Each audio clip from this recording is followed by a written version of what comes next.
Okay, hello mga kasari. Good morning. Ayan, ang bigat. Urong muna natin. Bigat-bigat. Tight up. Okay. Okay mga sisi ko. Ayan. May nabili tayong school supplies. Ito yung i-unbox natin ngayon. Ramdam nyo ba ang tumal ngayong January mga sisi ko? Hindi kayo nag-iisa dahil dito sa aming tindahan. Pagpasok ng January, napakatumal talaga. Pero laban pa rin. Ang mahalaga, hindi tayo maubusan ng stocks. Kahit na pailan-ilan lang yung item natin, dapat kumpleto pa rin. Kasi nga sayang, di ba? Kailangan natin ng may benta tayo. So kahit na, yung 3 piraso lang, basta't meron. Huwag tayong bibili ng napakarami, lalo na yung hindi siya fast-moving item.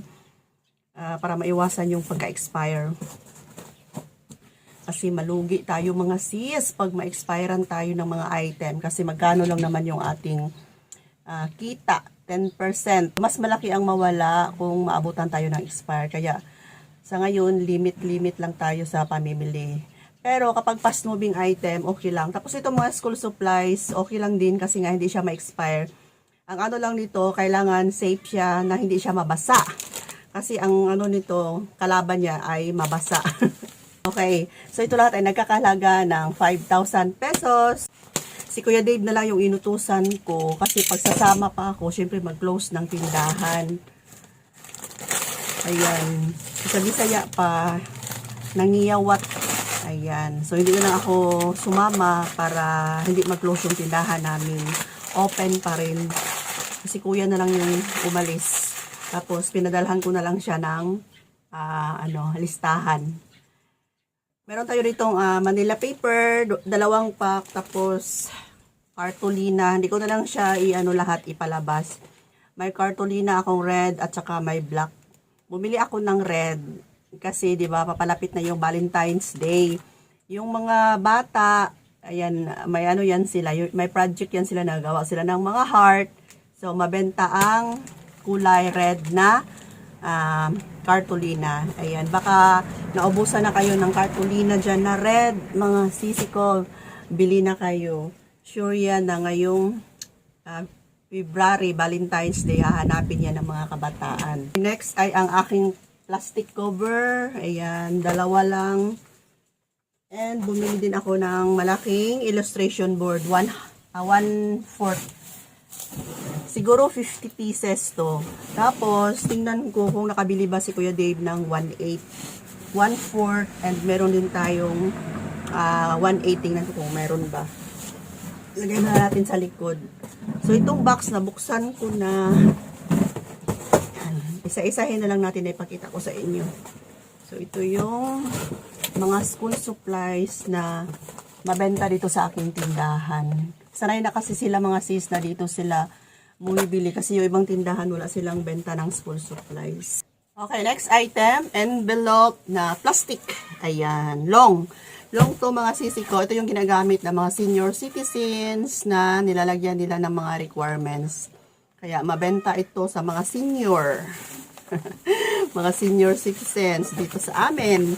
Next item, ayan, masking tape, 1 inch. Ito yung ginagamit ng mga nag-online seller. Online selling pala. Ayan. Maraming paggagamitan ito. Yung magpipintura, ayan, ito yung ginagawa nilang pang-line, pang-linya. 2 dozens. Ayan. So, hindi ko lang maibigay sa inyo ang exact amount talaga nito kung magkano yung bili ko. Kasi iba-iba naman ng price yung mga item kung saan tayo namimili, diba?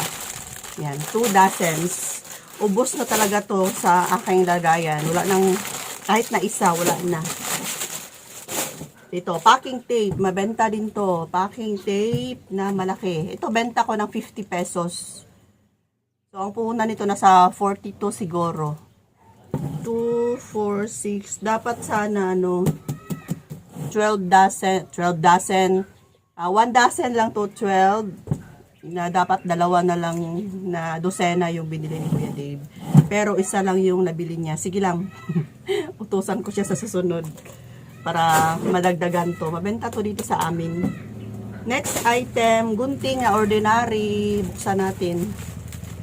15 yung benta ko nito. May bibili. Okay, next item, gunting na ordinary. 15 ang benta ko nito mga sisi ko. Next, twicer. Ngayon ko palang nalaman, twicer para to sa resibo. Anong twicer? Polar pala. Ayan, polar. Next is calendar. Ayan, may free ng calendar. May calendar na ako na maliit. Hook paper. Ano to? Kay Papa ni ba? Bakit man siya ani? Hook paper. Ay, A4. Bakit ang liit nitong A4?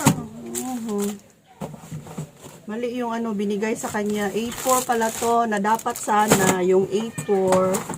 Ganito yung A4 na ibigay sana. Mali na naman ito. Magkano kaya? Mahal to ba pag ganito? Ganito lang karami. Dapat ganito yung A4 na binili. Sige na lang. Hard copy na bond paper short. Ito yung gusto ko kasi maputi. Next ay may long din ako dito mga sisi ko.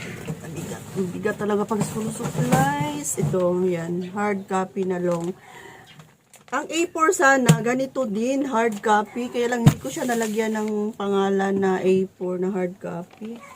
A4 lang yung nilagay ko. So, ito lang yung binigay. Tapos, napakaputi. Kunti lang yung laman. Envelope na expanded. Ayan, yung may tali. May siya, yan, may tali. Expanded envelope. Envelope nga, brown envelope. Malito ako sa folder at saka envelope. Ayan. And, uy, nganong kaniman, nga gamay raman ni. Kato, A4 man nga, nani hard copy. Wala siya nang utana sa imo, nga kani ang ihatag. Isa ka rin, unta to, nganong repack lang man ni, book paper, A4. Yan, unta to. No, utang mo kay. Mahal nga iatag na. Sige lang, sige lang. Ay, bawal. Kuwaas. No, ayaw na kay mamatay siya, ana. Tapos, Avia. Ayan, ito yung binibili ko, Avia. Kasi maganda. Matingkad yung kulay. Tapos, nire-repack ko to mga sisi ko. 10 piraso, 10 kulay, 15 pesos ang benta ko. Ayan. Kararating lang ni Kuya Dave kasi galing siya sa simbahan. Happy birthday, Kuya Dave! Happy birthday to you! Happy birthday! Ito lang yung handa ko. Langka. Wala kang ulo. Ayan. Makapiright tayo pag magkanta. Kuya Dave, kararating lang. Happy birthday, Papa! Birthday ng Papa namin. Hindi kami mag-celebrate ngayon sa sa Sunday na kami lalabas. Pero ngayon Friday, ayun niya. Yan, dalawa ang binili niya, binili niya pala. Ayan, construction. So, i-repack ko na naman to. 15 pesos, 10 ang laman, 10 kulay lang man din siya. Tapos, ordinary na black marker. Black kasi talaga yung mabenta. And, whiteboard marker. Tapos, hairpin. Ayan. Mabenta yung hairpin kapag may mga sa school, mga linggo ng wika. Di ba papalapit na yung linggo ng wika. Ayan, mga hairpin. And 50 pieces na stick glue. Stick glue talaga, no? 15. Ayan, tapos test good na sign pen. Mura lang to. Ito na yung binebenta ko. Tapos, ano pa to?